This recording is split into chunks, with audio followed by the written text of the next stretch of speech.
Pues muy buenos días, buenas tardes y buenas noches, porque estáis personas de usos horarios muy diferentes, desde Latinoamérica hasta el lejano oriente. Bueno, mi nombre es Javier Tourón, como ya probablemente muchos sabéis, porque no habéis llegado aquí por casualidad. Soy vicerrector de Innovación y Desarrollo Educativo en la Universidad Internacional de La Rioja, donde estamos. Y es para mí un placer el tener la oportunidad, un 20 de julio, cuando, por jugar con las palabras, el mito dice que los españoles duermen la siesta, pues aquí se ve que eso es un mito, efectivamente, porque no estamos durmiendo la siesta, sino dispuestos a abordar un asunto que sabéis que yo vengo cultivando, estudiando, investigando desde hace muchos años, muchas décadas, yo creo que son ya por lo menos 25 años, y que es el tema de las altas capacidades y el desarrollo del talento, que yo he querido titular esta presentación que voy a hacer hoy, en los próximos 45 o 50 minutos, he querido titularlo Las altas capacidades, que es lo sustantivo, los viejos mitos nunca mueren.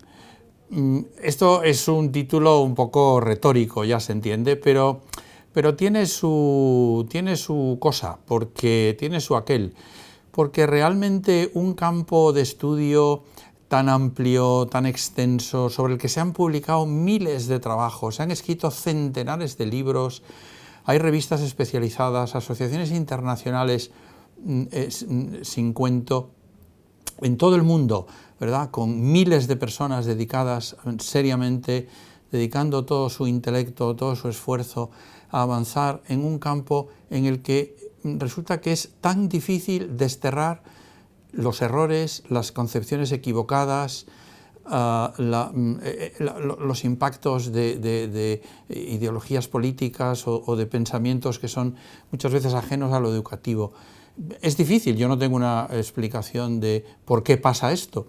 Se me ocurre que quizá la gente lee poco o no lee las fuentes mejores. En fin, yo lo que voy a hacer esta tarde, tarde para mí, para vosotros será mañana o noche, es, como digo, tratar algunos aspectos que yo lo he dividido, para que nos organicemos, lo he dividido en 3 puntos. Uno de ellos es más largo que todos los demás. El primero de ellos yo le he llamado curiosidades, como veis pone curiosidades entre comillas porque, bueno, es una manera de llamarlo, que pueden ser interesantes para analizar el problema que nos ocupa, pero que tienen poco fundamento. Luego he seleccionado una serie de mitos sobre los que he escrito en diversos momentos. Yo haré muchas veces referencia a mi blog. Es un blog que está naturalmente en la red, por serlo, es abierto, todo el mundo lo puede consultar. Quiero decir que, bueno, perdonar la autorreferencia, pero las cosas que he ido estudiando durante todos estos años, muchas de ellas, las que no son objeto de publicación en las revistas científicas, he tratado de divulgarlas o de difundirlas con otro tipo de lenguaje más asequible en el blog, y por lo tanto voy a referirme muchas veces a él, porque ahí está el contenido que me parece que puede ser interesante para vosotros. Yo lo que creo es que, efectivamente, decía que quizá no leemos lo suficiente o no reflexionamos suficientemente sobre ello, y otras veces las cosas que se escriben no son muy afortunadas, y esto pues produce una confusión grande, unido a algo que es común a cualquier situación educativa, y es que de educación todo el mundo entiende, o todo el mundo cree que entiende, y por lo tanto cualquiera tiene su opinión, y parece que su opinión tiene que ser pues una opinión válida. Claro, quizá alguno ahora esté pensando, ¿y por qué la opinión de este señor que nos está hablando es la buena? No, yo no digo ni que sea la buena ni que sea la mala. Lo que yo digo es que voy a exponer aquí lo que, digamos, está respaldado por la investigación científica más solvente de muchos autores. Yo alguna modesta contribución he hecho en estos 25 años, pero en general de autores muy solventes y muy relevantes, de mucha investigación que se ha hecho, y sobre todo de mucha experiencia educativa.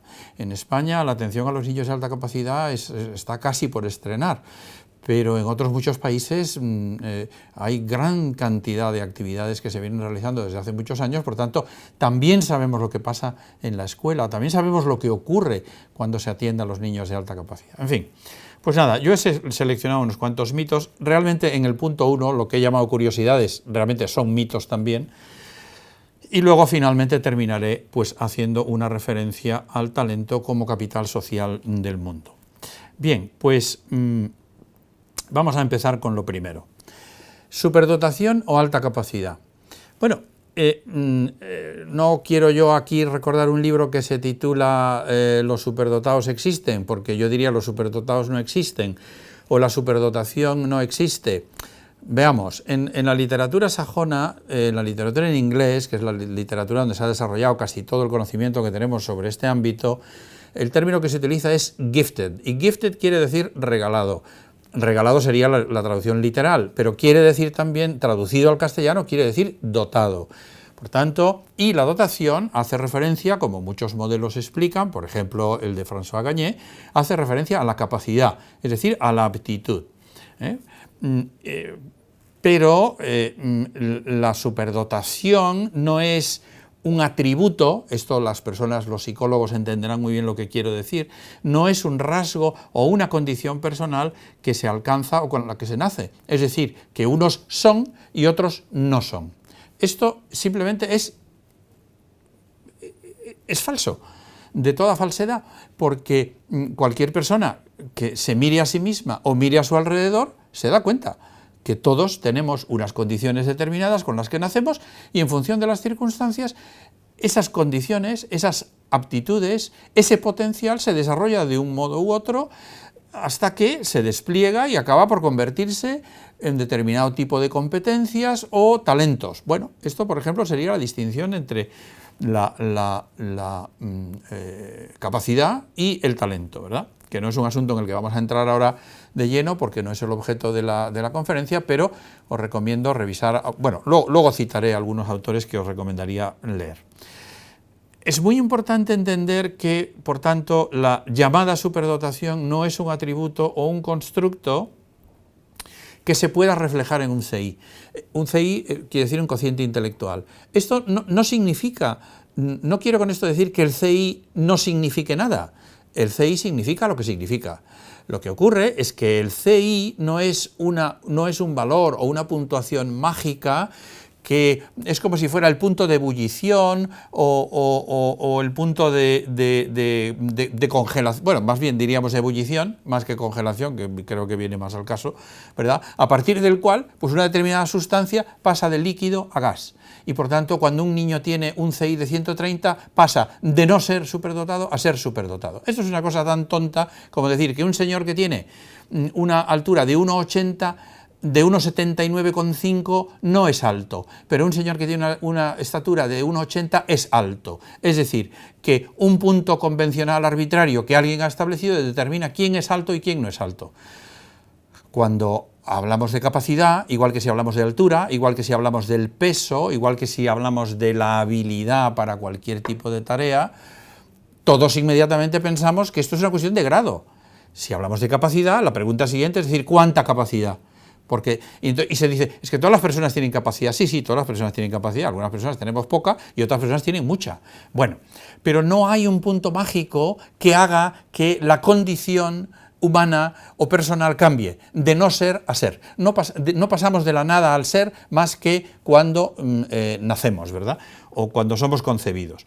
Bueno, por tanto, las teorías que hoy están, en las que tampoco vamos a entrar, pero las que están más consolidadas y más aceptadas por la academia, es decir, por el conjunto de personas que se dedican seria y científicamente a cultivar el mundo del talento en nuestro país y fuera de él, es precisamente que la capacidad es un proceso evolutivo. El desarrollo de como lo es la educación, como lo ha sido siempre. La educación es un proceso de gradual desarrollo, en fin, dirían los filósofos, de gradual responsabilización de seres libres, pero podríamos decir es un proceso de desarrollo, de despliegue de lo que inicialmente no son más que dudosas potencialidades para acabar convirtiéndose en realizaciones más o menos eminentes en función de la capacidad y del empeño que pongamos. Por lo tanto, sí es posible postular la capacidad como aptitud para, que es lo que digo ahí en esa transparencia, y siendo así entonces no tiene ningún sentido hablar de los, no quiero repetir esta palabra, con haberla escrito entre comillas tengo suficiente, en los niños y los jóvenes todo está por hacer. Luego pondré muchos ejemplos. Todo está por hacer, por tanto lo que no podemos es pensar, porque es que además esto es un contrasentido, no solo porque va contra el paradigma predominante ahora mismo, sino porque si unos son y otros no son, los que son ya son, luego no hay nada que hacer con ellos. Y los que no son tampoco tendremos que hacer nada, porque no podremos convertirlos en lo que no son. Esto no tiene ningún sentido. Las personas somos como somos, tenemos unas limitaciones, tenemos unas potencialidades y lo que tenemos que hacer es tratar de reducir a la mínima expresión nuestras limitaciones y potenciar a la enésima potencia, si pudiera ser, todas nuestras posibilidades para que acabemos siendo lo que seamos capaces de ser, que siempre será un resultado diferente para cada persona, porque no todos tenemos el mismo grado de capacidad y lamentablemente no todos tenemos las mismas circunstancias en la escuela, en la familia, en el ambiente social en el que nos desenvolvemos. Por lo tanto, lo que tenemos que entender es que hay dos conceptos aquí que son capacidad y talento. La capacidad es aptitud, que tiene un componente importante y biológico, y el talento, que es el despliegue de la capacidad o la aplicación de la capacidad en determinadas áreas del saber, áreas de tipo artístico, deportivo, etcétera, etcétera. Bueno, por lo tanto, esta es la primera cuestión que es un poco, me parece a mí, central en este sentido. Deberíamos hablar de capacidad. Claro, y entonces lo siguiente es decir, a veces la gente se plantea, pero y no, es que esto no será poner etiquetas. No se trata de poner etiquetas, se trata, por eso digo aquí, mi hijo tiene alta capacidad, ¿se lo digo? Bueno, esto es una frase que yo un día oí a una maestra, que me preguntaba, ¿qué hago? ¿Se lo digo o no se lo digo? Digo, bueno, ¿le digo o no le digo qué? Lo que hay que decirle a un niño es que tiene sobre su espalda la responsabilidad de su propio desarrollo personal, porque él es protagonista de su desarrollo personal. Lógicamente, la responsabilidad que tiene un jugador de tenis de élite para llegar a ganar un torneo no es la misma que tiene un niño que juega al tenis en la clase de educación física en el colegio, ciertamente. Pero los padres tenemos que ayudar a nuestros hijos a que se conozcan, y cuando una persona tiene capacidad debemos decirle que tiene capacidad y por tanto tiene un plus de responsabilidad añadido si queremos para que esa capacidad se desarrolle. Precisamente por eso es tan importante no usar las etiquetas como la que hemos señalado antes, ni puntos de corte referidos a un CI determinado, etcétera, etcétera. Por tanto, ¿su hijo tiene alta capacidad? Se lo digo, claro que tiene que decir. Usted tiene que decir, ¿qué implica que tengas más capacidad que otras personas? Pues implica que tendremos que procurarte una educación diferenciada, tendremos que procurarte... Claro, esto es lo mismo que decir, oiga, me han dicho que mi niño necesita 3.000 calorías al día y resulta que la dieta que recibe en la escuela son 1.500. Bueno, pues lo que tenemos que hacer es ver cómo aportamos a la dieta de ese niño las 1.500 calorías que le faltan. Bueno, este es el asunto, ¿no? Por tanto, claro que hay que decírselo.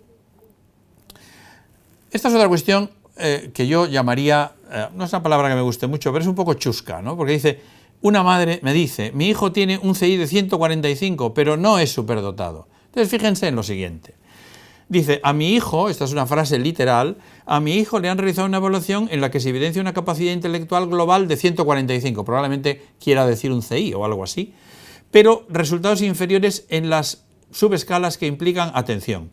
Dada la corta edad del niño, no realizan los diagnósticos de altas capacidades y déficit de atención, pero es sospecha principal. Bueno, pero vamos a ver, ¿pero cómo se puede decir que un niño con un CI de 145, habría que saber de qué factores individuales es resultado ese 145, pero lo que quiere decir es que tiene una capacidad muy, muy alta, porque recordemos que en la escala de CI el valor medio es 100 y la desviación típica es 15, por tanto quiere decir que un niño que tiene un CI de 145 está 3 desviaciones típicas por encima de la media.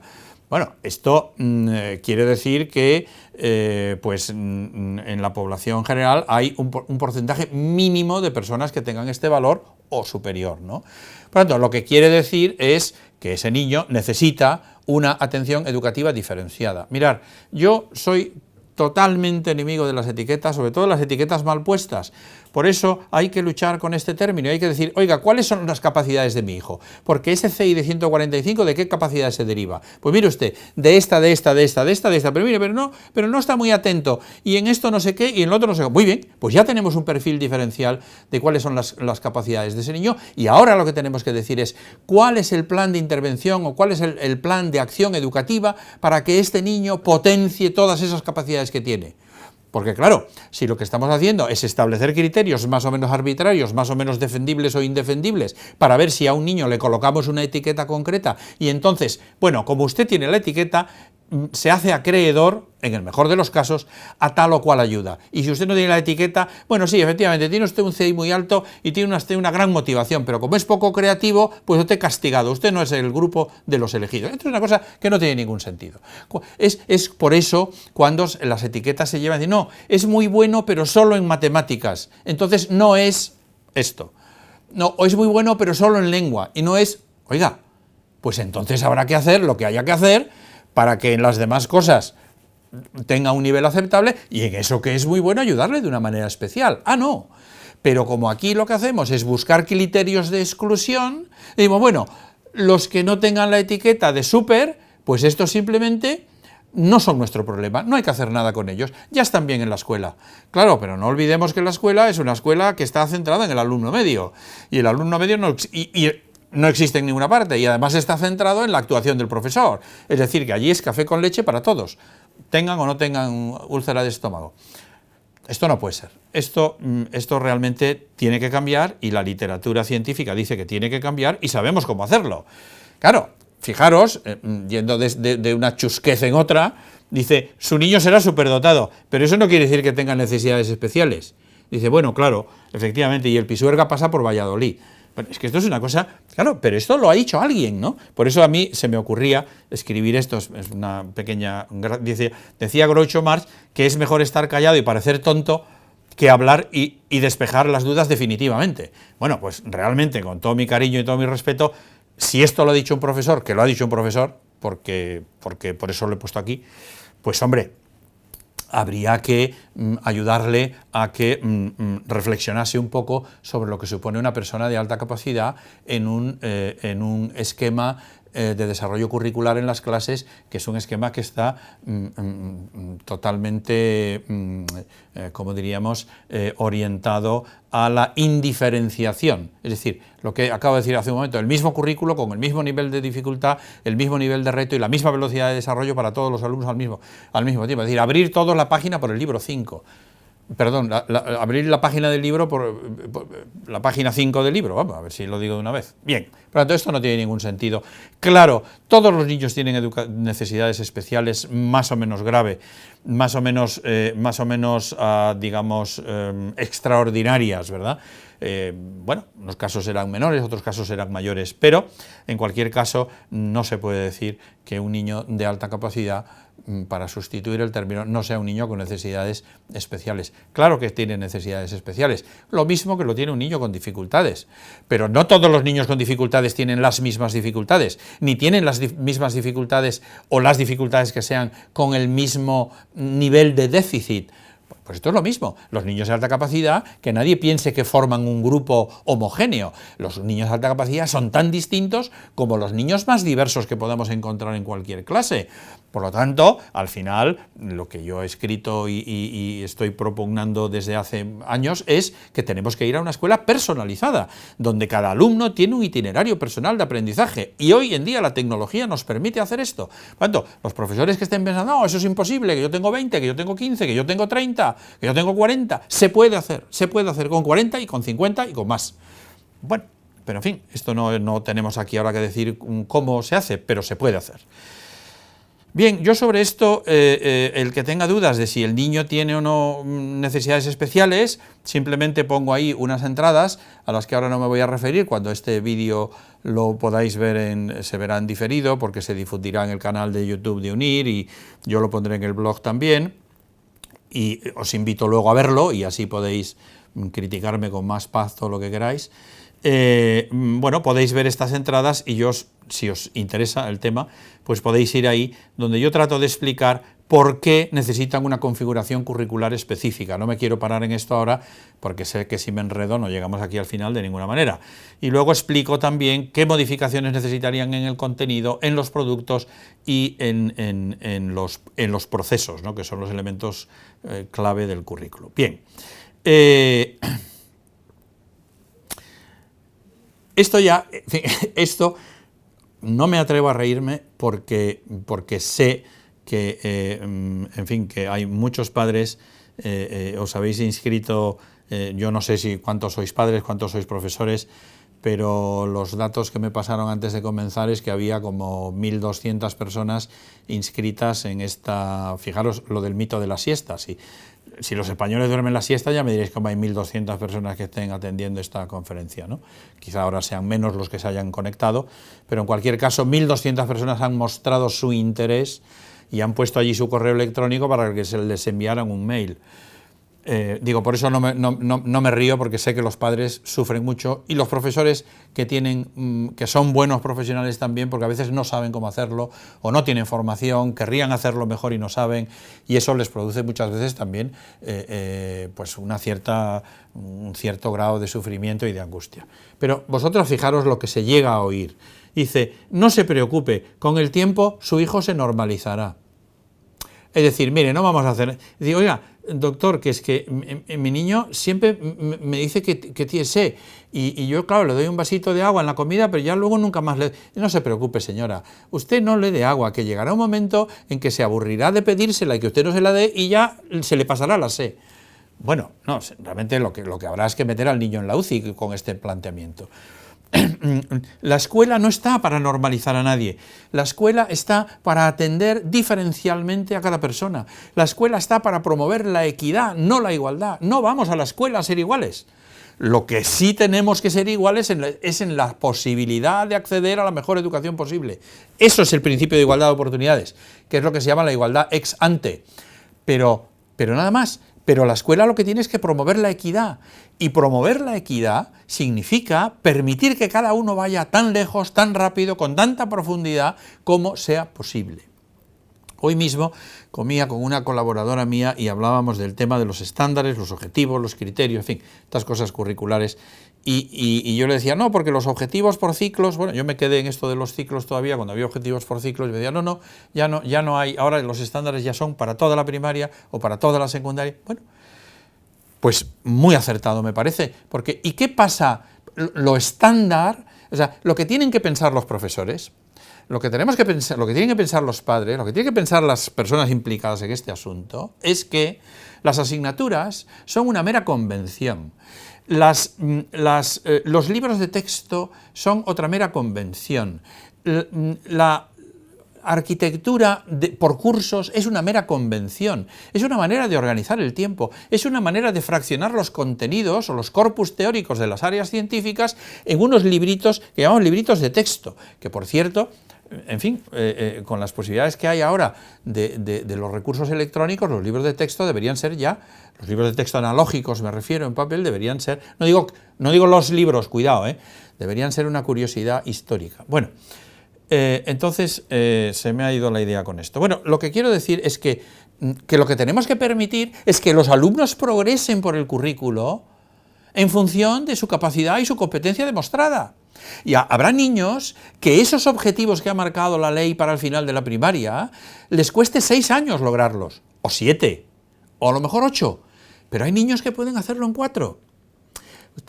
Claro, imagínense que ahora ustedes tuvieran que ir al ritmo del profesor, o al ritmo del alumno medio de su clase, y que a su hijo le ha tocado la mala suerte de estar en una clase donde el nivel no es muy alto.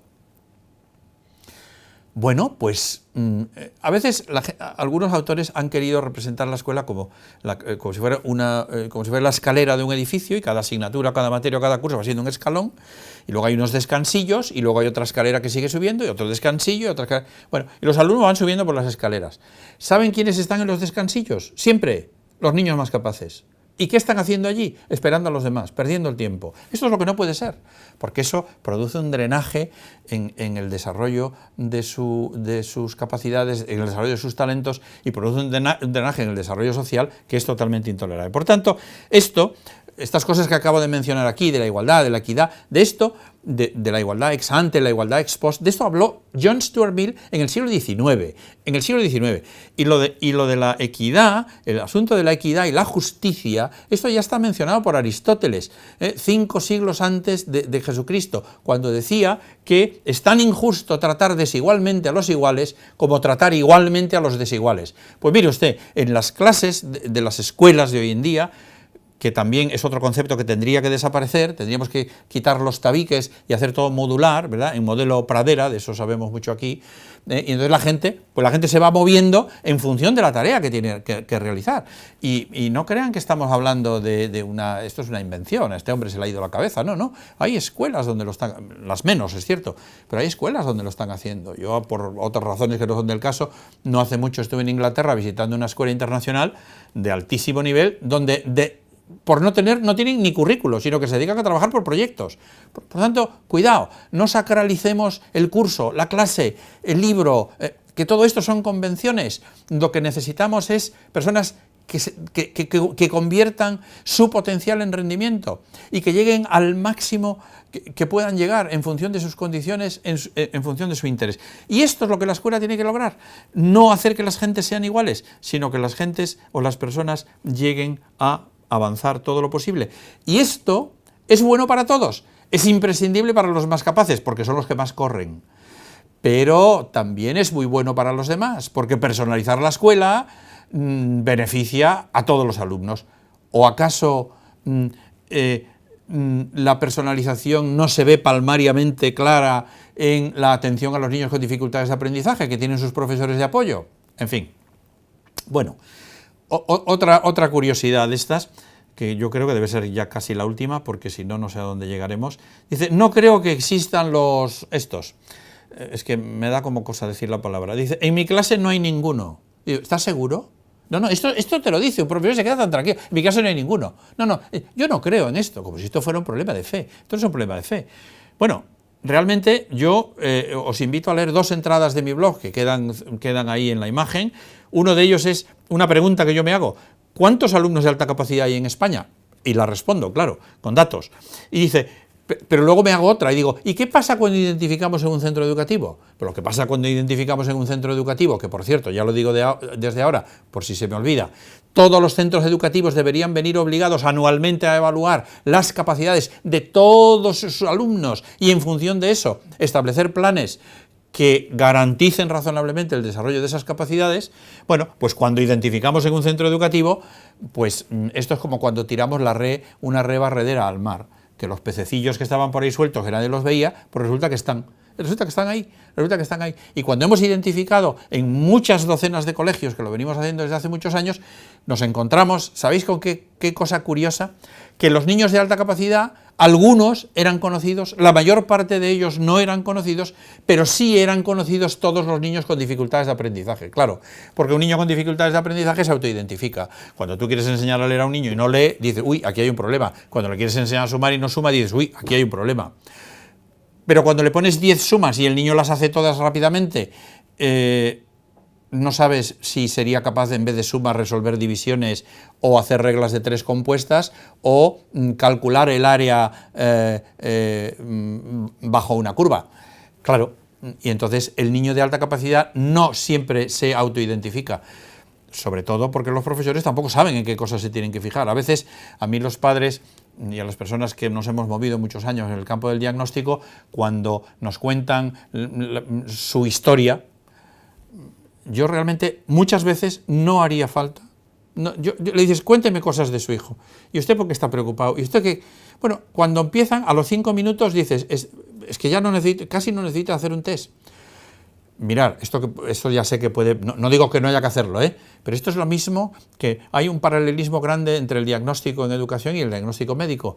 Pues esto es lo mismo cuando tú vas al médico y te dices, bueno, ¿y qué le pasa?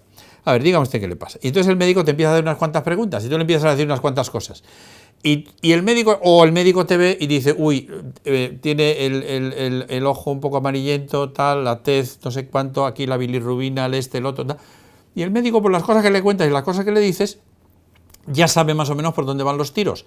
Y luego lo que hace es despejarlo con una analítica determinada o con pruebas diagnósticas que implican tomar algún tipo de medida, que es lo que hacemos en el ámbito educativo. Pero luego se interviene para corregir eso que está mal, para potenciarlo, etcétera. Cosa que en el ámbito educativo no siempre ocurre. Bueno, ese gráfico que está ahí, que ya esa tabla, que ya sé que no se lee, porque no está para que la leáis, sino la tenía yo ahí para acordarme, simplemente para decir que el lunes pasado en el blog saqué otra entrada que la he titulado de una manera un poco más agresiva, no porque yo quiera ser agresivo, sino digo, a ver si así alguien le hace caso, que pongo el drama de la alta capacidad en España. Claro, el drama de la alta capacidad en España es que tenemos 23.745 niños identificados en todo el país. Claro, ¿y cuántos habría que tener identificados? Bueno, el 5, el 10, el 15%, muchos autores hablan de hasta el 15%. Cuidado, François Gagné, Joseph Renzulli, Stephen Pfeiffer, Rina Subotnik, es decir, no estamos hablando aquí de unos autores que pasaban por allí, no, gente muy relevante que ha escrito mucho y que tiene un gran reconocimiento científico en el mundo. Bueno, pues ciertamente un niño que tenga un CI de 180 no tiene las mismas necesidades educativas que un niño que tenga un CI de 130, evidentemente. Un niño o una niña de 15 años que mida 1,80 diríamos, ¡qué alto! Pero no es lo mismo que medir 2,14, porque probablemente los niños de 2,14 pues tienen que hacerse los pantalones a medida, ya me entienden lo que quiero decir, pues las medidas educativas también, claro. Bueno, pues para el que crea que no existen en su clase, yo les diría que se estudien un poco las características de los niños y ya verán cómo los encuentran. Bien, esto ya lo dejo aquí, son unas lecturas que luego se podrán ver, son como títulos de entradas que están en el blog, que ustedes las podrán luego ver y a partir de ahí, bueno, pues pueden sacar sus propias conclusiones, pero yo creo que merece la pena. Miren, por sintetizar esta primera parte, dice las personas de alta... Porque entonces alguien diría, bueno, ¿y entonces qué es eso que no podemos llamarle superdotado? Entonces, ¿cómo le llamamos? Bueno, nada, no le llamemos nada, porque no hay nada que llamarle. Lo que hay que hacer es decir, ¿cuáles son las capacidades que yo tengo que valorar para hacer un diagnóstico de la salud de una persona? Bueno, pues muy bien. ¿Cuáles son las capacidades que tengo que valorar para planificar la acción educativa en una escuela o en la familia con una persona? ¿Cuáles son las cosas? Bueno, y entonces hay aptitudes que serán estrictamente cognitivas, habrá otras que tengan que ver con la motivación, que tengan que ver con la planificación, que tengan que ver con las estrategias de aprendizaje, con todo, con la determinación, eso que se llaman ahora las soft skills, etcétera, ¿no? Bueno, es un conjunto de cosas. Pero ya está, por tanto no hay que poner ninguna etiqueta, lo que tenemos es que conocer a las personas y reaccionar ayudándoles. Es cierto que las personas que llamamos de alta capacidad, es decir, que tienen una capacidad que les sitúa allá por el percentil 80, 85 por encima, su diferencialidad con los alumnos medios de su edad o las posibilidades o capacidades de aprendizaje que tienen, la velocidad de aprendizaje que tienen, los intereses educativos que tienen, van siendo cada vez más distintos de lo que llamaríamos el alumno medio, ¿no? Pero al final, insisto, el alumno medio no existe, es como decir los gallegos, los gallegos, hay muchas clases, luego cada uno es cada uno. Hombre, en general suelen tener un acento no sé cómo, en fin, ya me entienden lo que quiero decir. Bueno, no voy a hacer gracias con esto. Yo soy gallego, por si alguien tiene alguna duda. Personas de alta capacidad son aquellas que demuestran un nivel de aptitud sobresaliente. Nivel de aptitud sobresaliente definido como una capacidad excepcional para razonar y aprender. O competencia. Competencia, eso es muy importante. Aptitud o competencia, que ya está en la vía que es desempeño es decir, rendimiento documentado que lo sitúe en el 10% superior o por encima respecto a algún grupo normativo en uno o más dominios. Y los dominios suelen incluir cualquier área de actividad estructurada con su propio sistema simbólico, las matemáticas, la música, la lengua o su propio conjunto de destrezas. Que no se trata de ser bueno en todo para que me pongan una etiqueta y entonces me dan un curso 2 veces a la semana o cada 15 días, unas horas el sábado por la mañana. Que no, que lo que hay que hacer es dar una respuesta educativa a los niños en la clase desde que entran el lunes a las 9 de la mañana hasta que salen el viernes a la hora que salgan. Esta es la idea, porque lo que no tiene sentido es estar organizando actividades fuera de la escuela para que el niño pierda el tiempo cuando está dentro de la escuela. Lo que hay que hacer es un trabajo que algunos llaman multinivel, me da igual.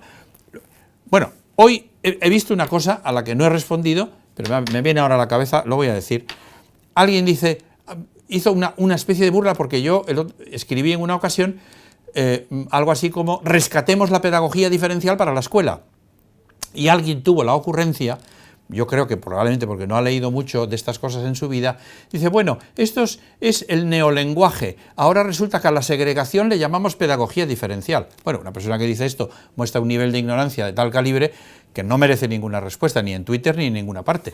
Pero la pedagogía diferencial es una disciplina antiquísima que está absolutamente, digamos, consolidada y formada en lo que son los mimbres de la naturaleza misma de las personas, ¿verdad?, de las variables que son relevantes para la educación de las personas, etcétera. Por lo tanto, no estamos hablando de segregación, porque la segregación, que tiene una connotación negativa muy maliciosa, sería darle oportunidades a unos en función de criterios espúreos. No, ya he dicho antes, y ya lo dijo Stuart Mill mucho antes que yo en el siglo XIX, la igualdad de oportunidades para todos. Todos los niños merecen una educación a la altura de su capacidad y de sus condiciones personales. Sí, pero luego a partir de ahí cada uno evolucionará de una manera. Bueno, por lo tanto, yo creo que esta última línea no tiene desperdicio. Dice, el desarrollo de la capacidad o el talento es un proceso para toda la vida. Por tanto, esto es incompatible con el ser o no ser. Ya está. Bueno, ya está, ya está, esto es lo que quería decir. Ustedes estarán de acuerdo o no. Sobre cuántos son, que he mencionado hace un instante, ahí tienen 3 lecturas recomendadas. Yo, bueno, si quieren echarle un vistazo, adelante. Los niños de alta capacidad son el 3-5% de la población. Esta es una entrada que es una literal traducción de un artículo de Renzulli en la revista Gifted Child Quarterly de el año 82, que escribieron sobre mitos, 30 mitos sobre la alta capacidad, sobre el giftedness, que se dice en inglés, en aquel entonces. Y uno de ellos es que los gifted son el 3-5% de la población. Bueno, y él hace un artículo ahí donde explica algo que a lo mejor a muchos les suena, cuando él hace esta distinción entre lo que él llama schoolhouse giftedness, es decir, lo que sería la dotación para el mundo académico, y lo que llama la Productive Creative Giftedness, es decir, la dotación para el mundo creativo y productivo, que es donde están los artistas, donde están los inventores, donde están, etcétera, ¿no? Bueno, por tanto, y dice, en su modelo de enriquecimiento global para toda la escuela, dice que hay que proporcionar actividades enriquecidas como mínimo al 15% de la población escolar. Bueno, dice, ¿y los otros? Bueno, si lo necesitasen también, lo que ocurre es que el currículo, porque claro, yo no estoy diciendo que el currículo de la escuela y lo que hacen los profesores en la escuela no satisfaga a nadie. No, lo que estoy diciendo es que no satisface a un 10 o 15% superior de la población, eso es lo que estoy diciendo. Vamos, lo digo y lo mantengo, y además es demostrable. Y si no, podríamos irnos ahora, cosa que no haré, a los estudios de PISA y ver cuántos alumnos tiene España en los niveles superiores de rendimiento. ¿Y cuáles tenemos debajo, no? Bueno, por lo tanto, bien, y luego hay otro escrito muy interesante de Borland, que es un profesor de la Universidad de Columbia, que escribe sobre lo mismo 30 años después. Yo les recomiendo que echen un vistazo. Bueno, vamos a dejar esto ahora. Y entonces, ahora quiero pasar a una segunda parte, pero ya, en fin, intentaré ir rápido, que son los mitos Veo que hay una persona aquí que dice que no puede ver las transparencias. Bueno, en cualquier caso, si a alguien le pasa esto, yo creo que están conectados centenares de personas ahora mismo y claro, el sistema, pues no sé si lo vamos a explotar o qué, pero los que no ven las transparencias que no se preocupen porque tenemos un servicio y un personal en el servicio de audiovisuales en UNIR excelente que van a hacer un montaje luego con toda la presentación donde estará, pues estará mi imagen, estarán las transparencias y todo esto se compondrá en un vídeo que será un vídeo único, y por tanto, como ya dije antes, lo podréis consultar porque se difunde en las redes y yo lo difundiré en mi blog también. Bueno, entonces vamos a por los mitos clásicos. Primero, son 9, los voy a decir rapidito. Dice, entonces, la alta capacidad es enteramente innata. Bueno, antes no decía alta capacidad, ahí sino aquella otra palabra que no quiero decir para no ayudar a que se fije, ¿verdad? La capacidad, pero alta, claro, porque decir la capacidad media o la capacidad baja no es de lo que estamos hablando aquí, porque no quiere decir que no haya que atenderla o no haya que hablar de ella, pero no aquí ahora, porque aquí estamos ahora para hablar de la alta capacidad, no de la capacidad en general. Bueno, por lo tanto, la alta capacidad, dice, es enteramente innata, o el mito contrario, la alta capacidad es principalmente un problema de trabajo duro.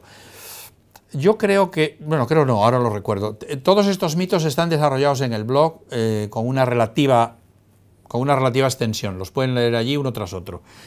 Bueno, ahora si pudiéramos aquí hacer una cuestión interactiva, yo les preguntaría, ¿qué les parece?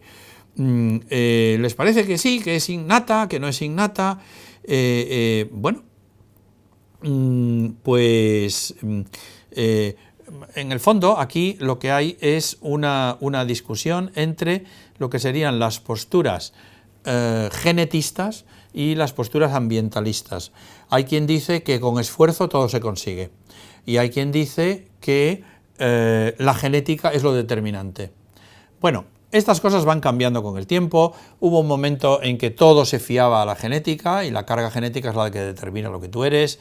Luego, en otros momentos de la historia se ha pasado a la parte más proclive a la influencia del ambiente. Entonces dice, bueno, el ambiente es el que determina lo que tú eres, da igual tu genética. Bueno, ahora digamos que las posturas están un poquito más equilibradas, pero también es cierto que ahora, hace años no sabíamos nada de esto, pero ahora ya se habla también de la epigenética. Es decir que, bueno, el asunto se complica. Es cierto que la genética juega un papel muy importante, pero también es cierto que hace falta unas condiciones en el entorno que permitan que esas condiciones se desplieguen. Quod natura non dat, salmantica non prestat. Es decir, por mucho que... Hay un autor que se llama... es un profesor de la Universidad Estatal de Florida que se llama Eric Anderson, que es el principal promotor de lo que se llama la práctica deliberada. Es decir, con práctica todo se consigue, con esfuerzo y con trabajo todo se consigue. Bueno, yo cuando oigo esto, llevado a un extremo tan radical, siempre pienso si yo con una bicicleta Pinarello sería capaz de subir el Tourmalet, por mucho que entrenase. A mí me da la sensación de que no. O una persona con un esquema corporal pobre si cree que puede acabar bailando en el ballet ruso, pues probablemente tampoco. También es cierto que una persona con una perfecta imagen corporal o con unas condiciones físicas extraordinarias, si no entrena, como veremos luego, muy duramente, tampoco lo conseguiría. Es decir, hace falta capacidad y hacen falta las dos cosas. Por tanto, esto es una combinación, pero sin trabajo no vamos a ningún lado. Dice, los niños académicamente muy capaces poseen una fuerza intelectual general que los hace altamente capaces en todas las áreas escolares. Bueno, aquí podríamos hacer sonar una campana, de error. No. Hay niños académicamente muy capaces en un campo, en 2, en 3, en 5, en uno muy pequeño, en una competencia. Bueno, raramente los niños destacan en todo. Esto es muy importante tenerlo en cuenta porque la capacidad no es rendimiento. Y hay niños que tienen capacidad y dice, a ver, niño, ¿quién ha pintado las meninas? Y dice, oiga, pues no lo sé. ¿Y quién ha descubierto... yo qué sé, el wolframio? Pues no tengo ni idea. ¿Y tú eres tan capaz? No confundamos el conocimiento con el razonamiento. Hay muchas cosas que yo no sé porque no las he estudiado. A mí es como si ahora a nosotros nos preguntaran, vamos a ver, ¿tú sabes cuál es la ley de Coulomb? Pues hombre, la ley de Coulomb, pues no sé. Pero, entonces, ¿tú qué clase de capacidad eres tú? Y dice, bueno, pues no, es que eso nunca lo he estudiado. Es decir, los niños no tienen ciencia infusa, los jóvenes no tienen ciencia infusa. Pero seguro que a ese, si le dijéramos, mira, hay una ley de un señor que dice que la fuerza de atracción entre dos cargas es directamente proporcional a su producto e inversamente proporcional al cuadrado de la distancia. De estas fórmulas que te presento aquí, ¿cuál crees que representaría mejor esta ley? Seguro que una persona con capacidad razonaría y diría, directamente proporcional tiene que estar en el numerador, inversamente proporcional de cuadrado tiene que estar en el denominador, esta. Y hace un proceso de razonamiento, aunque no sepa quién era Coulomb ni la ley de la atracción electrostática. Yo creo que nos entendemos. Bueno, por tanto, hay niños que destacan en cosas y luego hay niños que son muy torpes en otras muchas cosas, o que a lo mejor en el campo físico son un desastre, y hay otros niños que son buenísimos jugando al fútbol, pero las matemáticas están enfrentadas con ellas, ¿verdad? Bueno, los niños de alta capacidad tienen unos recursos intelectuales, sociales y de personalidad por los que son capaces de alcanzar su pleno desarrollo por sí mismos. Bueno, esto es lo mismo que decir, los doctorandos en las universidades, como ya son doctorandos que han hecho una carrera y están muy interesados con el tema que van a tratar, ya no necesitan a su director de tesis. Bueno, hombre, por favor, seamos sensatos. Los niños, claro que pueden hacer muchas cosas por sí mismos. De hecho, uno de los grandes objetivos de la educación es que consigamos que las personas seamos aprendices autónomos. Sí, pero aun con todo, en fin, yo que ya voy teniendo una edad, muchas veces necesito descolgar el teléfono y llamar a un colega para consultarle una cosa determinada o para plantearle un problema que no sé cómo resolver. Somos protagonistas, somos aprendices autónomos, pero somos protagonistas precarios, necesitamos ayuda, y los niños muchísimo más. Los niños necesitan orientación, guía, estímulo, necesitan que les apuntemos el camino, no que los recorramos por ellos, pero que le digamos cuál es el camino. De la misma manera que el doctorando necesita que el director de la tesis le diga, mira, no pierdas el tiempo leyendo esto, léete mucho mejor estos autores que son más relevantes, luego si quieres comparas esto con lo otro, vete por aquí, explora por allá o analiza lo de acullá.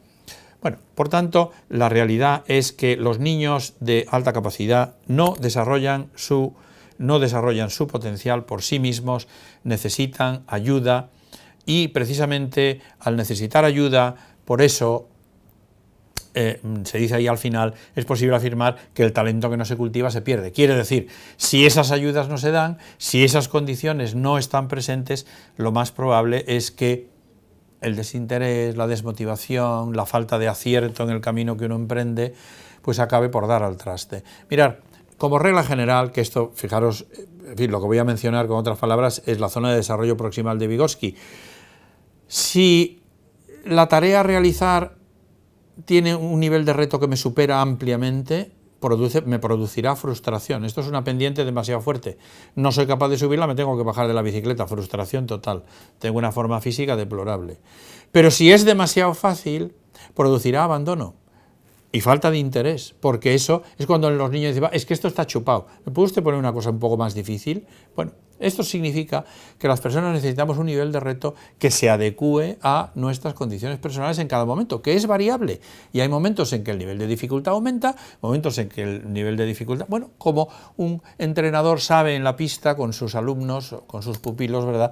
Sabe cuándo tiene que decirles más rápido, o cuando tiene que decirles más lento, levantar los brazos, inspira, expira, etcétera, ¿no? Los niños necesitan ayudas específicas para alcanzar su pleno desarrollo, su pleno potencial.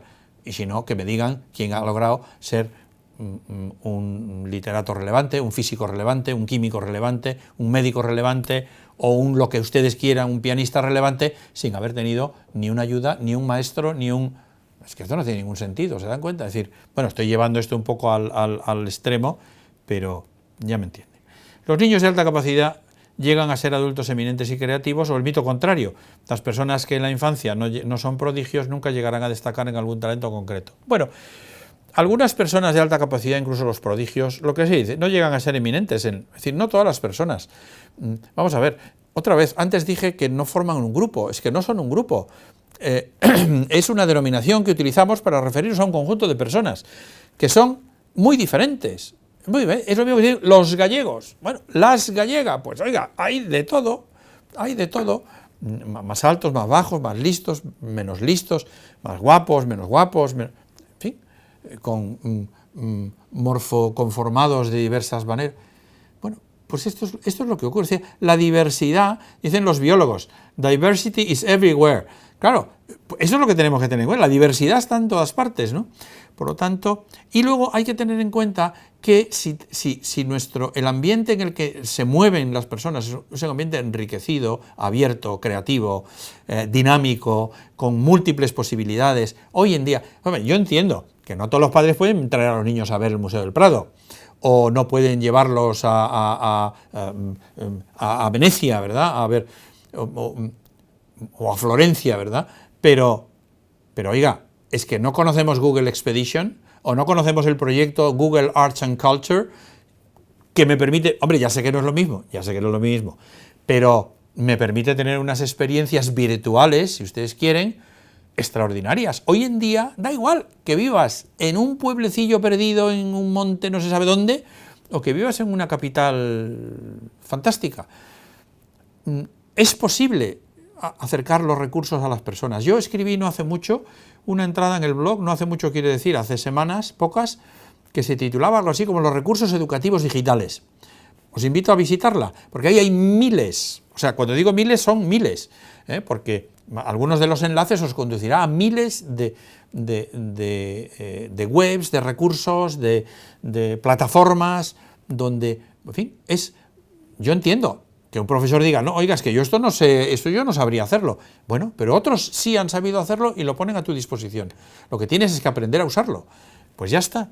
Bueno, por lo tanto, lo que quiero decir es que hemos de procurar que el ambiente sea un ambiente enriquecido porque muchas personas desarrollan su talento. Hay lo que son los que se llamaríamos late bloomers, ¿no? Es decir, personas que emerge su talento muy tardíamente, ¿verdad? Como una señora inglesa, que no recuerdo ahora su nombre, que ha escrito una novela de muchísimo éxito a los 72 años. Bueno, y hasta entonces, ¿dónde estaba? Bueno, pues no sé a qué se dedicaba, pero bueno, en fin, su talento como escritora emergió tarde. Bueno, no digo yo que estemos tranquilos esperando, porque el talento también hay que hacer un poco de, en fin, entrenamiento de base para que el talento emerja, ¿eh? Bueno, los niños de alta capacidad suelen pertenecer a clases sociales altas con medios económicos suficientes que permitan disponer de los recursos materiales adecuados a las necesidades. Bueno, esto es una tontada, pero que a veces se piensa y entonces hay efectivamente gente que cree que esto es... Yo recuerdo, en el año 96, estamos en el estado de Mendoza, en Argentina, en una reunión con las autoridades educativas, en un congreso que se había organizado allí, y alguien preguntó, de las autoridades preguntó, y como casi todos eran de habla no española, excepto yo, ahí tomé yo la ventaja, y dije, no, esto ya lo respondo yo. Y me preguntaba, ¿cuántos hay, hablando de esto de las clases sociales, qué hay niños, más niños de alta capacidad, ricos o pobres? Y bueno, por utilizar esta dialéctica que es un poco así hiriente, ¿no? Digo, naturalmente ricos. Digo, pero no porque los ricos sean más listos, sino porque las personas que tienen recursos, los ricos, siempre pueden hacer un bypass al sistema y buscar los recursos que el sistema no le proporciona. Por eso es tan nefasta la postura igualitarista, porque así, al final, los que supuestamente quieren defender a los que menos recursos tienen, solo acaban promoviendo cada vez una brecha mayor con los que tienen más recursos, porque claro, el que tiene recursos, pues como decíamos antes un poco de broma, se trae una institutriz de Calahorra, claro, pero el problema no es ese, el problema es que necesitamos una educación de calidad para todas las personas y necesitamos tener una sociedad justa, pero esto ocurre incluso en el sistema educativo convencional. Si ustedes estudian las diferencias de rendimiento que hay en las comunidades autónomas, en PISA, por ejemplo, bueno, no diré qué comunidades, pero entre unas y otras, y hay diferencias que son realmente de escándalo, de absoluto escándalo. Eso no tiene mucha justificación, ¿verdad? Sobre todo porque los recursos digitales son recursos bastante baratos, ¿eh? Bueno, entonces, no hay una asociación entre la clase social. Lo que ocurre es que normalmente las personas que tienen más recursos tienen más posibilidades de sacar adelante sus hijos, ¿no? Bueno, por tanto, yo creo que... Y entonces aquí, ahora, con la penetración de las redes, con los móviles, con los dispositivos que todo el mundo tiene en su casa a su alcance, con la inmensa mayoría de las personas, y si uno vive en un pueblo perdido que no tiene nada, ni nada, ni nada, seguro que hay un ordenador en el ayuntamiento. Pues vaya usted al ayuntamiento y convenza al secretario del ayuntamiento que le deje utilizar el ordenador media hora por la tarde a su niño. Si es que hay soluciones para todo. Bueno, entonces, digo, hay muchos recursos que están en la red, que son gratuitos y que los padres pueden, o los profesores pueden ayudarle a los padres a descubrirlos. Yo los he escrito en el blog para que los padres los puedan descubrir también, y con un poquito de ayuda y un poquito de asesoramiento se los puedan ofrecer a sus hijos, para que sus hijos puedan tener acceso. Voy a mencionar uno, a título de ejemplo, porque claro, son tantas cosas que yo no puedo hablar de todo ya llevamos casi una hora. Khan Academy, por decir esto es una iniciativa a coste cero para los usuarios, ojo, hay muchos millones de dólares detrás de la filantropía norteamericana. Bueno, pues Khan Academy es una plataforma de vídeos que permite además llevar el itinerario de aprendizaje de cada uno de los alumnos, personalizarlo, etcétera, etcétera. Bueno, yo tengo varias entradas en el blog donde explico lo que es Khan Academy, cómo se usa, cómo se puede usar. Entonces se puede usar en las escuelas, lo pueden usar en las casas, pero quien dice Khan Academy dice, acabo de hablar de Google Expedition o de Google Arts, o podemos hablar de Merlot, podemos hablar hay miles de cursos online gratuitos, etcétera. En fin, hay muchos recursos, ¿eh? Eso es simplemente, por lo menos que quede esto como un mensaje de ánimo al asunto, ¿verdad? Bien, vamos a seguir adelante. Luego hay quien dice que crear programas, bueno, realmente esto es un mito un poco antiguo, pero lo aclaro. Crear programas especiales para niños de alta capacidad o trabajar de manera distinta con ellos es un error, porque estamos impidiendo que se desarrollen a un ritmo normal, el propio de su edad. Es que resulta que su ritmo de desarrollo no es el propio de su edad. Es decir, es el propio de ellos, no es el propio de otros niños de su edad que no tienen su capacidad. Es decir, que si tú para aprenderte el teorema de Pitágoras necesitas 1 hora, hay niños que necesitan 2 minutos. Esta es la historia. Por eso en los sistemas educativos que están muy basados en la acción del profesor y no en la acción del alumno, acelerar a un niño no es mucho negocio, porque cuando el profesor empieza a explicar sobre la pizarra el teorema de Pitágoras, a los 3 minutos Pepito ya lo ha pillado, pero resulta que los demás necesitan 3 días. Y Pepito no puede estar 3 días esperando a que el último de la clase se aprenda el teorema de Pitágoras. No quiero decir que no haya que seguir trabajando para que se aprenda el teorema de Pitágoras hasta el último de la clase.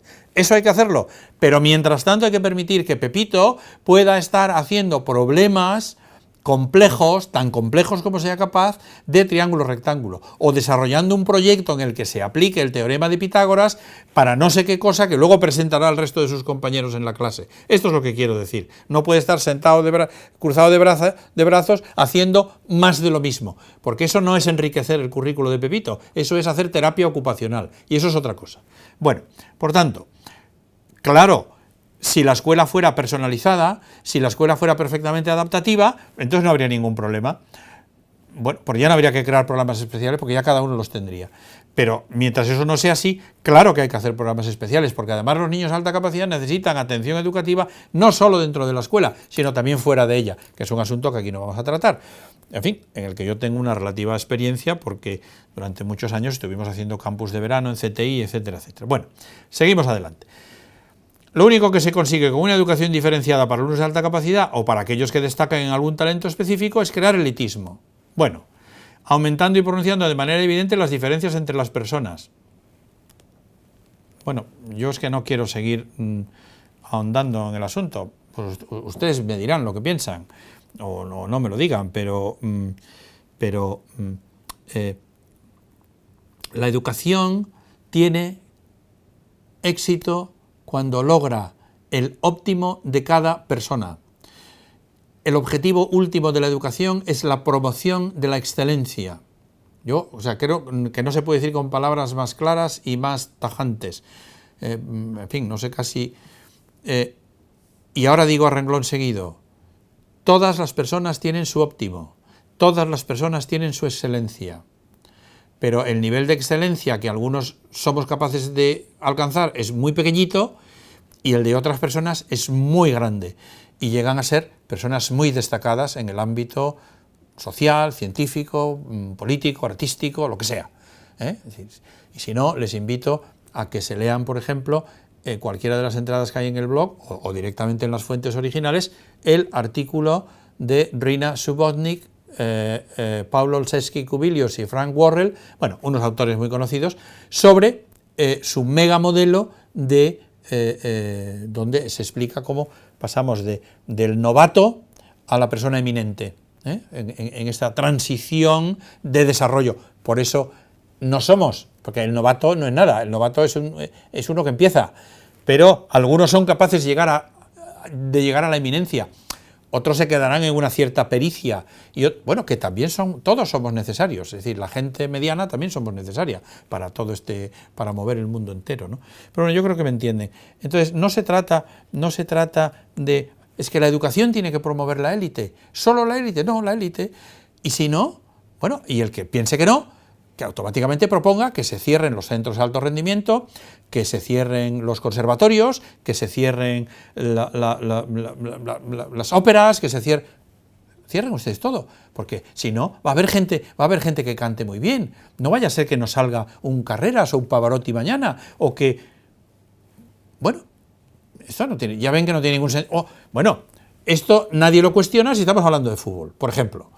O si estamos hablando de otra cosa que sea muy popular. No sé, no quiero entrar en detalles para no incomodar, ¿no? Pero ya me entienden. Claro que hay personas que serán muy eminentes y algunos llegarán a ser jugadores o escritores o corredores o lo que sea, fantásticos, y otros, pues nos costará subir la cuesta en bicicleta a la cuesta de Cizur, y otros ganarán la vuelta a la manzana, o en fin, lo que sea, porque las personas somos distintas. La atención diferenciada, dice, atenta contra el principio de igualdad de oportunidades, produciendo diferencias entre los alumnos en función de su capacidad. No, es que las diferencias ya están. Si no atenta al principio de igualdad. Lo que atenta al principio de igualdad de oportunidades es que nosotros permitiéramos, lo que atenta al principio de igualdad de oportunidades es una educación igualitaria. Eso atenta al principio de igualdad de oportunidades. Porque la igualdad de oportunidades no significa dar a todos lo mismo, sino dar a cada uno lo que necesita. Ya lo dijo Aristóteles, lo he mencionado antes, es tan injusto tratar desigualmente a los iguales como igualmente a los desiguales. No me paro en esto. Bueno, porque esto está aquí claro, luego lo verán en la diapositiva, se lo pueden leer con calma o pueden simplemente no hacer ni caso. Y finalmente aquí dice, la atención a los niños y jóvenes de alta capacidad es razonable, pero debe subordinarse, este es un argumento piadoso, a que otras necesidades del sistema educativo mucho más importantes estén cubiertas. Oiga, si yo tuviera un niño de alta capacidad, ¿me dice usted que hay otras necesidades más importantes? Hombre, claro, si las necesidades más importantes es que tenemos que darle de comer a niños que no comen y por tanto que están en riesgo de desnutrición, ¿qué es más importante? ¿Enseñar el teorema de Pitágoras o darle de comer a los niños? Hombre, darle de comer a los niños. Pero no estamos nosotros precisamente, ni probablemente ninguno de los que me está escuchando, en esa situación. ¿Quién determina qué es razonable? ¿Qué pasa? ¿Que el 10 o el 15, o aunque fuera el 5, o el 3, o el 1% de la población es menos relevante o menos importante que esas otras necesidades educativas? ¿Quién determina cuáles son esas otras necesidades educativas? Bueno, es que esto no tiene ningún sentido. Entonces, yo creo... Y además ocurre otra cosa, y es que cuando nosotros dejamos para después algo que nos parece que ya es, como dicen los ingleses, the cherry on top, es decir, que es el pastel, la guinda en el pastel, pues entonces eso, pues jamás se atendería a los niños de alta capacidad, porque con esa mentalidad, pues ya ven, tenemos 23.000 identificados y teníamos que tener pues más de 1 millón. Bueno, por tanto, la atención a los alumnos de alta capacidad no es opcional, y esto me lleva fácilmente a... Bueno, esto es un resumen que me lo he hecho yo así gráfico, no sé si les sirve o no.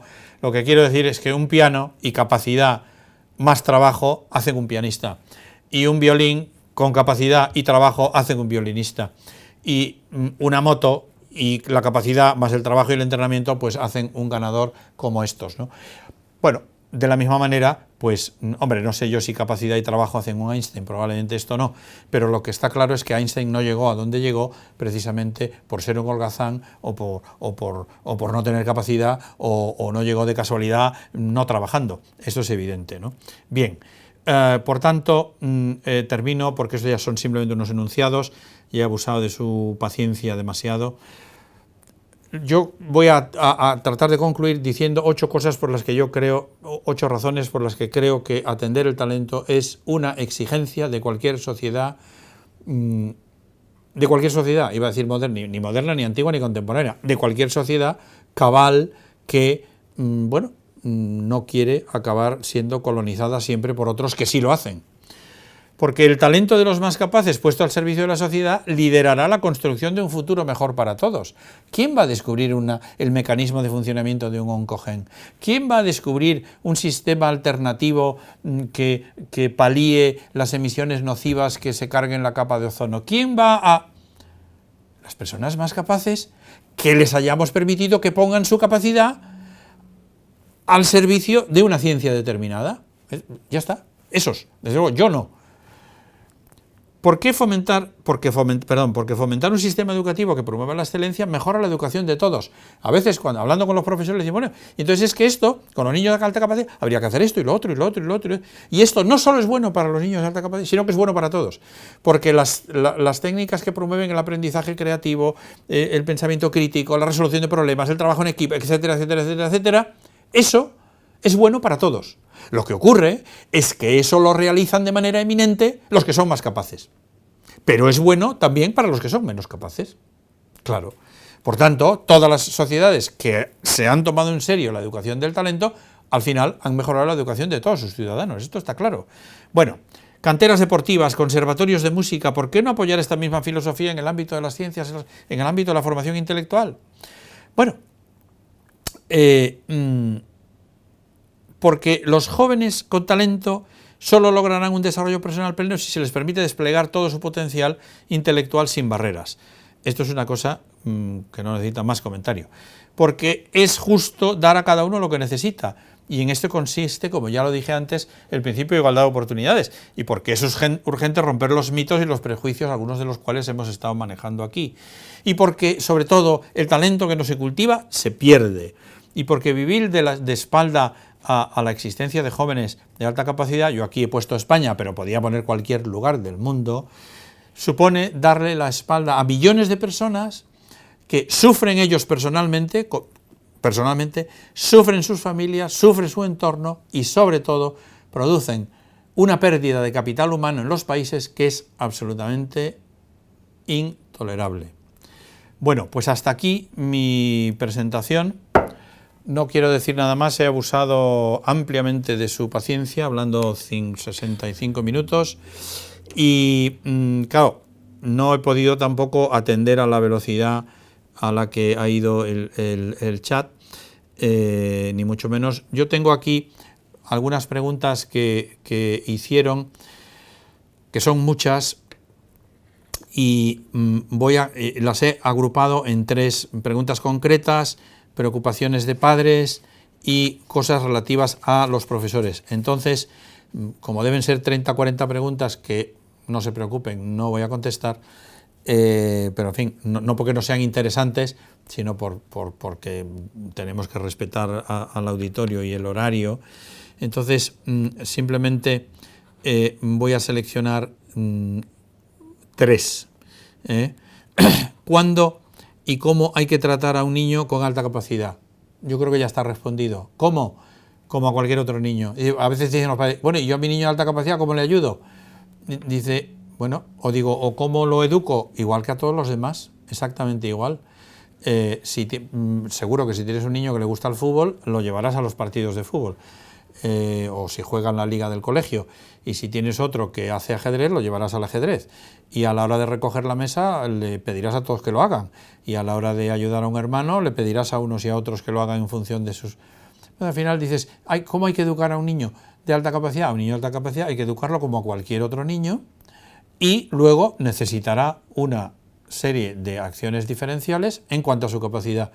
Pero su capacidad no puede ser para que en fin, un padre cometa la torpeza de ponerle un ordenador o una pantalla del tipo que sea en su cuarto, donde el niño se cierra, vive su vida, es que como es de alta capacidad, él tiene que estar siempre muy en sus cosas. No, no, porque hay momentos en los que sus cosas es convivir con la familia o es recoger el lavavajillas, ¿verdad? En fin, lo que sea, a lo mejor hay casas donde no se recoge el lavavajillas porque no hay lavavajillas o porque hay quien lo haga, pero en fin, es una tarea muy saludable o porque no se hace su casa.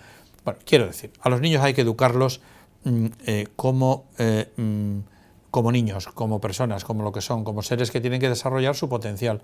Cada uno tiene el suyo y lo que no hay que hacer son comparaciones y distinciones. Mira qué listo es tu hermano, mira qué tonto eres tú. Porque a veces ocurre, ¿no? La familia, los padres tienen, porque a veces nos proyectamos nuestras propias limitaciones o nuestras propias carencias, a veces las proyectamos en nuestros hijos o les presionamos pensando como tú eres. ¿Veis por qué es tan malo lo de la etiqueta? Como tú eres, entonces tienes que... Como tú eres muy bueno en el fútbol, entonces tú... Pero a que en el fútbol no hay una etiqueta que diga hiperfutbolista o lo que sea, ¿no? Hay nombres de personas. Se identifican por su nombre. Ah, mira, este ejemplo no lo había puesto nunca. Se identifican por su nombre, claro, no es lo mismo fulano de tal que fulano de cual. Y todo el mundo tiene una idea, dice, no, todos juegan al fútbol. Sí, saben jugar con los dos pies, pero este hace unas cosas que este otro no es capaz de hacer. Bueno, educación igual para todos, diferente en lo que son diferentes. Ya está, no tiene otra historia, ¿no? ¿Necesitan una educación especializada o complementaria? Ya lo he dicho hasta la saciedad, por supuesto. No tenéis que seguir ese consejo que a veces se les da a los padres. No le enseñe usted nada en su casa porque luego pues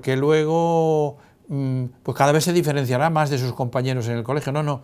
Cuando tu niño tiene sed, ¿le das de beber o no? Sí. Cuando quiere aprender una cosa, ¿le permites que la aprenda o no? Otra cosa es que la aprenda a su nivel, la aprenda a su edad. Bueno, entonces el estímulo intelectual y educativo es fantástico. Yo conozco incluso abuelas que hacen esto con sus nietos, ¿verdad?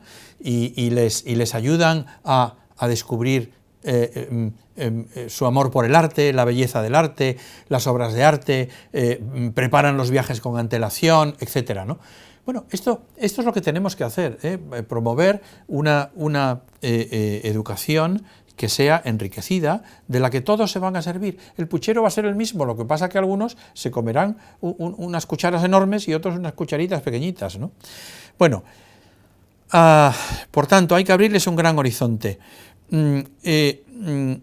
Cuando los niños tienen son identificados en la escuela o cuando se les ha hecho algún tipo de diagnóstico, el intervenir con ellos y permitirles avanzar por el currículo diferencialmente es una exigencia de la justicia, no es qué hacemos, qué no hacemos, porque algunos decís, pues a mi niño lo han identificado y ahora en el colegio no hacen nada. Bueno, pues tienen que hacerlo, y si no, lo que tenéis que hacer es llegar a un pacto con el profesor, nunca establecer batallas, porque eso es mal negocio, sino buscar alianzas para que se puedan usar recursos complementarios que faciliten una educación que vaya más allá del libro de texto que el profesor pueda estar usando, etcétera, etcétera, ¿no?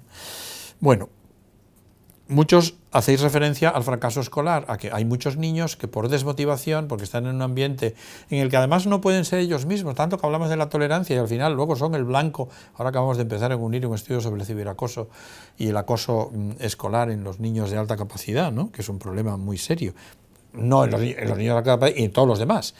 Bueno, entonces los niños siempre tienen que estar escondiéndose, muchas veces evitan el etiquetado social e incluso llegan a hacer las tareas escolares mal, sabiendo hacerlas bien, para no ser distintos de los demás. Esto es trágico.